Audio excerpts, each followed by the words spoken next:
close. Obviously, he's been out for a long time, almost a year, for different reasons. And now we have to be very smart in the manner that we manage that load, the minutes. And I'm sure in the next few weeks he's going to play minutes. I cannot tell you which competition, because that will depend as well on the game context. And it's a context that is positive to throw him in or not with his qualities. And yeah, it's great that we have him. We can use him in different positions. We will see him in different positions. And we are really happy to have him. Huge breaking news. We spoke about this being the deadline day of all deadline days for Liverpool's window. Before today, over £300 million had been spent by the football club.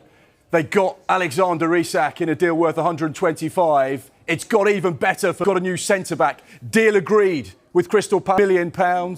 He's now been given permission to undergo his medical in London. But this, Bella, is a huge deal for Arne Slot. An incredible side that have started the season fantastically well. Suddenly, it's got even better. The targets were a striker and a centre-back. Arne Slot has got his wishes. 2 brand new players and... The players definitely are playing for him. I just think to myself, he makes too many rotations. All right, perfect example is this, and I understand Reece James has been one of the best around this season. I understand you have to manage his minutes.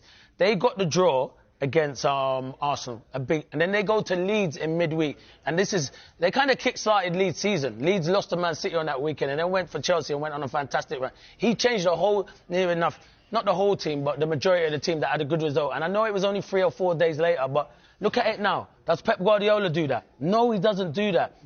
Pep doesn't do that. I know it's different because they're going for the title, but I think he made too many changes. But this isn't your usual, as we've all played the game, and we know when the manager's under pressure and the lads come off it a little bit, rightly or wrongly, we've all been in that situation.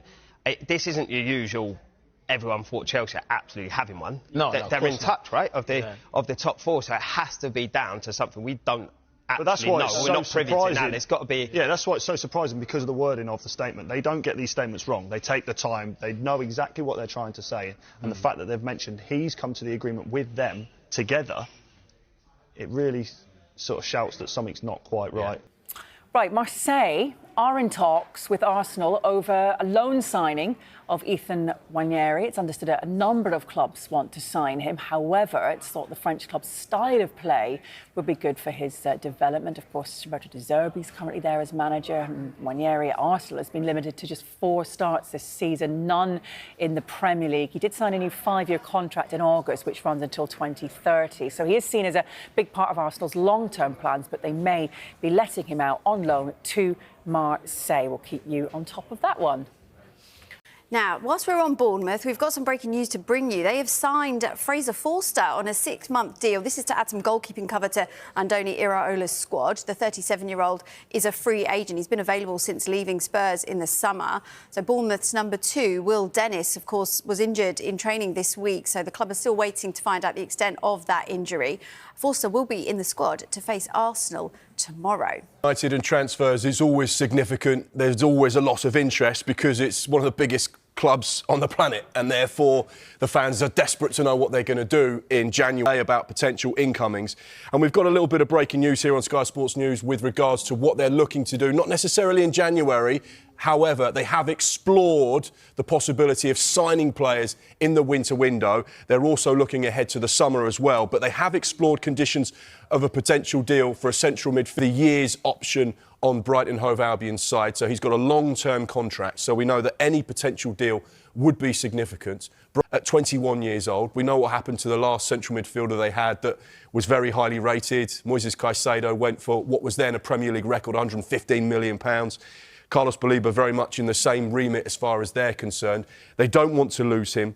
They see a huge future for him down on the south coast. In the market, potentially to sign a player in January is hugely significant, and he's not the only name on their list as well. Who else is? Well, United's priority is signing at least 1, possibly 2 central midfielders in 2026, whether that be January or more likely in the summer. The focus is on signing them in the summer because it's quite a difficult window to get those long-term targets. And we understand the list of targets includes Elliot Ainu's future remains unclear.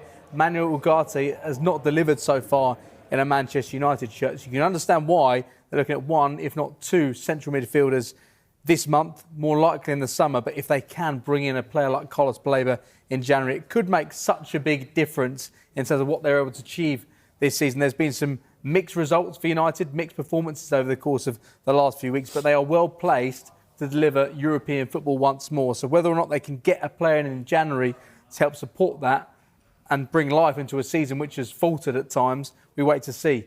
Carlos Baleba would be a player who could make a difference for United. Arsenal have sent shockwaves across world football after reportedly completing a jaw-dropping £230 million triple signing, a move that has instantly reshaped the narrative around the club. In a transfer window already being labelled one of the most dramatic in Premier League history, the Gunners have stepped forward with a bold declaration of ambition that few saw coming. According to confirmation credited to legendary transfer insider Fabrizio Romano, Arsenal's latest business is not just about numbers, it is about intent. 3 elite-level players have been added to Mikel Arteta's squad, each bringing a powerful mix of goals, creativity, pace, and tactical intelligence.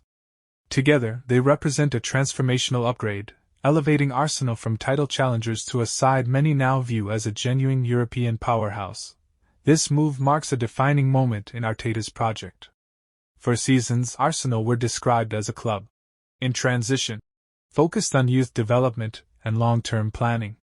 That phase now appears complete. The scale of this investment sends a clear message: Arsenal are ready to dominate, not develop. The club has identified its moment and acted decisively. Rivals across the Premier League have been left stunned. The financial muscle on display, combined with the precision of the targets chosen, suggests a club operating with absolute clarity. This is not reckless spending, but a calculated push to close the final gap between contenders and champions.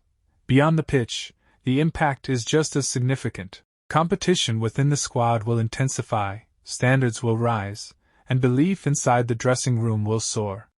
For fans, this triple signing feels symbolic, a signal that Arsenal are done waiting, done hoping, and ready to impose themselves at the very top. As the season unfolds, pressure will naturally follow.